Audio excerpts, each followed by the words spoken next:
ஆதி என்னும் பராபரையே அன்பான மனோன்மணியே சோதி என்னும் பஞ்சகத்தாலே சொற்பெரிய கரிமோகனே தீர்த்து நீக்கும் கந்தவளே திருத்துகின்ற குருநாதர்களே 18 சித்தர்களே பண்பான பரமசிவமே ஓதியே ஜோதிடங்கள் உரைப்பதற்கு நாரவிந்து வடிவாக நல்ல துணை ஆவீரே. உலகில் உள்ள தமிழ் பேசும் அனைத்து நாள் உள்ளங்களுக்கும் மற்றும் ஜோதிட சார்ந்தவர்களுக்கும் மூத்தவர்களுக்கும் ஆர்வலர்களுக்கும் மற்றும் இந்த காணொலியை காணும் உங்களுக்கும் ஆஸ்தோராஜின் இனிய நல்வணக்கங்கள். ஜோதிடம், ஆன்மீகம், வாழ்வியல், மருத்துவம் என்ற 4 தலைப்புகளில் தொடர் காணொளிகளாக கொடுத்து வருகிறோம். அந்த வகையில் இன்று நவகிரகங்கள் இல்லாமல், ராசி இல்லாமல், லக்னம் இல்லாமல், நட்சத்திரங்கள் இல்லாமல், ராகு கேது குளிகை யமகண்டத்தை தொடாமல் ஒரு காலத்தில் ஆருடம் என்ற வகையில் மக்களுக்கு ஒவ்வொரு நாளும் காலை 6 மணி முதல் மாலை 6 மணி வரை இந்த இடைப்பட்ட காலத்தில் 5 ஜாமங்களாக பிரித்து ஒவ்வொரு ஜாமங்களையும் 2 மணி நேரம் 24 நிமிடங்களாக பகுத்து அந்த காலகட்டத்தில் ஒவ்வொரு கிழமைகளிலும் ஒரு குறிப்பிட்ட நேரத்தில் வந்தவர்களுக்கு இது நன்மை, ஒரு குறிப்பிட்ட நேரத்தில் வந்தவர்களுக்கு தீமை என்பதை வரையறுத்து பலன் சொல்லி மக்களுக்கு நல்வழியை காட்டி சென்றிருக்கிறார்கள் நம் முன்னோர்கள். அந்த வகையில் என்று வியோமா ஆருடம் என்ற ஒரு வகை ஆருடம் சார்ந்த தகவலை முதல் 4 நாட்களில் முந்தைய பதிவில் கொடுத்தோம். அந்த வகையில் இன்று அதனுடைய தொடர்ச்சியாக வியாழக்கிழமை காலை 6 மணி முதல் 8:24 நிமிடம் வரை வந்தவர்களுக்கு நீங்கள் பார்க்க வந்த ஆருடம் நேரம் என்பது உங்களுக்கு சாதகமாக இல்லை. அதனால் 15 தினங்கள் கழித்து வந்து ஆருடம் கேட்கவும் என்று சொல்லி அனுப்பிவிடலாம் என்று சொல்லப்பட்டிருக்கிறது. அடுத்து பாருங்கள் நண்பர்களே, 8:24 நிமிடம் வரை 10:24 நிமிடம் முதல் 10:48 மணி நிமிடம் வரை திருமண சுபகாரியங்கள், தொழில் அழைப்புகள் போன்றவற்றை எதிர்நோக்கி ஆருடம் கேட்க வந்திருக்கிற நண்பரே, இவை அனைத்தும் உங்களுக்கு குலகுருவால் இஷ்ட தெய்வத்தாலும் நிறைவேறும். ஆருடம் கேட்க வந்த இன்று மாலை சுவையான உணவு உங்களை நாடி வந்து உண்ணச் செய்யும். இது உங்களுடைய வெற்றிக்குறி அறிகுறி என எடுத்துக்கொள்ளுங்கள் என்று சொல்லப்படுகிறது. 10:48 முதல் மணி 1:12 மணி வரை நல்லதொரு ஆருடத்தை கேட்க வந்த நண்பரை, உங்களுக்கு நற்செய்தி வரவுள்ளது. நீங்களும் உங்கள் பயணங்களை மேற்கொள்ள உள்ளீர். அப்பயணம் பயணத்தில் அருவருக்கத்தக்க ஒரு மனிதர் ஜீவனை சந்திப்பீர். அவரை நாடுங்கள். அவர் மூலம் உங்களுக்கு நற்பலனை கடவுள் தந்தருள காத்திருக்கிறார்.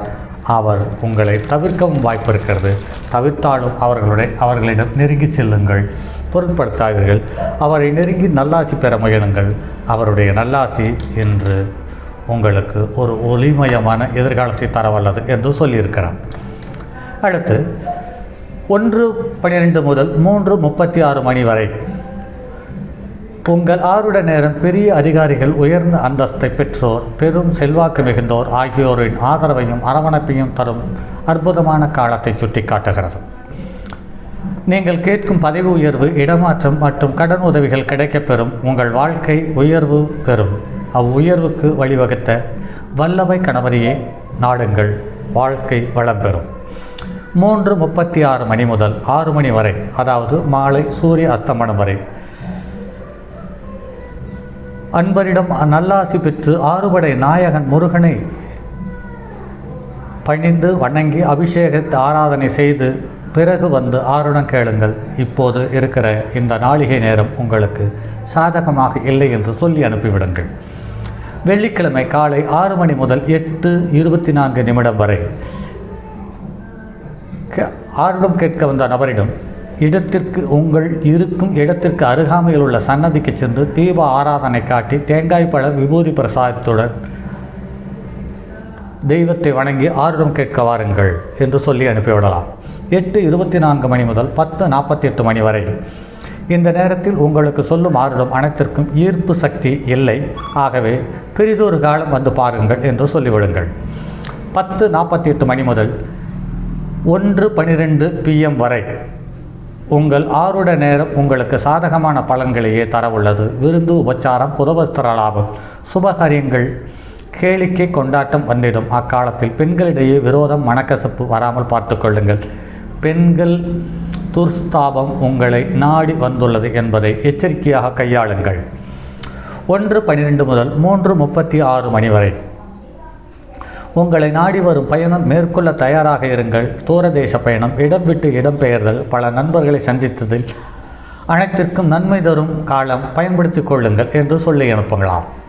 3:36 முதல் 6 மணி வரை உங்கள் காலம் இனிமையான காலமாக நிகழப்போகிறது. 16 வாரங்களுக்குள் செவ்வாழை மலர்களால் துர்க்கையை வழிபட்டு வாருங்கள். வரும் காலம் உங்களுக்கு வசந்த காலமாக அமையும் என்று சொல்லிவிடலாம். சனிக்கிழமை காலை 6 மணி முதல் 8:24 வரை நீங்கள் ஆருடம் கேட்க வந்த நேரம் சரியில்லை. இந்த நேரத்தில் ஆருடம் சரியாக அமையாது என்றும் 15 தினங்கள் கழித்து ஆருடம் கேட்கலாம் என்று சொல்லப்பட்டிருக்கிறது. 8:24 முதல் 10:48 வரை சுபகாரியங்கள் பலவற்றை பற்றி ஆருடம் கேட்க வந்துள்ளீர். உங்கள் குலகுரு, இஷ்ட தெய்வம் ஆகியவற்றை உங்களுக்கு அனுகூலமாய் உள்ளனர். அவர்களது அருளாசியை பெற்று திருமணம், தொழில் வாய்ப்புகள் நிறைவேறும். இன்று மாலை சுவையான உணவு ஒன்றினை அருந்த வாய்ப்பு உள்ளது. இது உங்களது விற்றுக்கு அடிகோலும் அடையாளம் இது என்று அறியலாம். 10:48 முதல் 1:12 மணி வரை உங்களுக்கு சில பயணங்கள் காத்திருக்கிறது. அப்பயணங்கள் தூய்மையான செய்திகளை, அதாவது நன்மையான செய்திகளை தரும். அப்பயணத்தில் நீங்கள் அருவருப்பு உள்ள ஒரு மனிதரை சந்திக்க நேரும். அவரை ஊதாசீனப்படுத்தாமல் அவரை நாடி செல்லுங்கள். உங்களுடைய காலம் வசந்த காலமாக அமையும். அவர் உங்களை தவிர்க்க முயலுவார். நீங்கள் அதனை பொருட்படுத்தாமல் அவரது நல்லாசியை பெற முயலுங்கள். அவருடைய நல்லாசி உங்களுக்கு கிடைக்குமேயானால் உங்களுக்கு ஒளிமயமான எதிர்காலம் காத்திருக்கிறது என்று சொல்லிவிடலாம். 1:12 முதல் 3:36 மணி வரை ஆருடம் உங்களுக்கு உயர்வான யோகத்தை தர வல்லது. சமூக அந்தஸ்து மிக்கவரின் ஆதரவு உமக்கு கிடைக்கும் என்று சுட்டி காட்டுகிறது. உங்கள் பதவி உயர்வு, இடமாற்றம், நிதி உதவி ஆகியவை அப்பெரியோர்களின் அரவணைப்பால் கிடைக்கும். அத்தகைய உயர்வுக்கு வல்லபை கணபதி வழிவகுப்பார். அவரை நாடுங்கள் என்று சொல்லி அனுப்பலாம். 3:36 முதல், அதாவது மாலை 6 மணி வரை ஆருடம் பார்க்கும் நண்பரின் அருளாசி பெற்று அறுபடை நாயகன் முருகனுக்கு அபிஷேக ஆராதனை செய்து பின் ஆருடம் வந்து கேளுங்கள். தற்போது சூழ்நிலை உங்களுக்கு சாதகமாக இல்லை என்று சொல்லிவிடலாம். பாருங்கள் நண்பர்களே, பெரிய நிமித்தங்களோ, சகனங்களோ, கிரகங்களோ, நட்சத்திரங்களோ எதுவுமே இல்லாமல் ஒருவருடைய நம்மை சந்திக்கும் காலத்தையும் மணித்துளிகளையும் நாளிகைகளையும் வைத்து அறுதியிட்டு பலனை சொல்லியிருக்கிறார்கள். இதில் எண்ணற்ற பிரசன்ன ஆருடம் என்பது எண்ணற்ற தகவல்களை சொல்லியிருக்கிறது. இந்த பிரசன்னத்தில், அந்த ஆருடத்திலேயும் கூட சில நேரத்தில் உங்களுக்கு இந்த நாளும், இந்த நட்சத்திரமும், இந்த ஓரையும், இந்த காலமும் உங்களுக்கு சாதகமாக இல்லை. சென்று வாருங்கள், ஒரு குறிப்பிட்ட தெய்வத்தை வணங்கி அபிஷேக ஆராதனை செய்து வாருங்கள் என்று சொல்லி அனுப்பியிருக்கிறார்கள் என்று பார்க்கும் பொழுது அதிசயத்திலும் அதிசயமாக காணுகிறது. மற்றும் அடுத்தது ஒரு பதிவில் சந்திப்போம். அதுவரை உங்களிடமிருந்து விடைபெறுவது உங்கள் அன்பு நண்பன் எம் ராஜரத்தினம். இந்த மாதிரி பதிவுகளை தயவு செய்து உங்களுடைய நண்பர்களுக்கு பகிருங்கள். ஜோதிடமில்லை, ஆன்மீகமில்லை, சாஸ்திரமில்லை, சம்பிரதாயமில்லை, இது எல்லாம் மூட நம்பிக்கை என்று சொல்லும் நண்பர்களை பற்றி நீங்கள் கவலைப்பட வேண்டாம். அவர்களிடம் தர்க்கமும் பண்ண வேண்டாம். காரணம் என்னவென்றால், நீங்கள் கற்றுக்கொள்ளும் ஒரு புது விஷயத்தை கற்றுக்கொள்ளக்கூடிய காலத்தை ஒருவரிடம் தர்க்கம் பண்ணுவதால் இழக்கப் போகிறீர்கள் என்பதை கருத்தில் கொள்ளுங்கள். ஆக கற்றுக்கொள்ளுங்கள், கற்றுக்கொண்டே இருங்கள். உங்களுக்கு காலம் எண்ணற்ற விஷயத்தை கற்றுத்தர காத்திருக்கிறது என்பதை கருத்தில் கொள்ளுங்கள். மற்றும் அடுத்தது ஒரு பதிவில் சந்திப்போம். அதுவரை உங்களிடமிருந்து விடைபெறுவது உங்கள் அன்பு நண்பன் எம் ராஜரத்தினம். தங்கமான் மழுவோடேந்தி தன்மதி தலையில் கொண்டோன் மங்கையர் பதிக்கச் சொன்ன மாமொழி ஜோதிடத்தை இங்கு யாம் உரைப்பதற்கோ ஏமை என்னும் பிழை வராமல் காக்க செங்கன் மால்மருகன் யானைச்சரன் பதம் காப்பதாமே.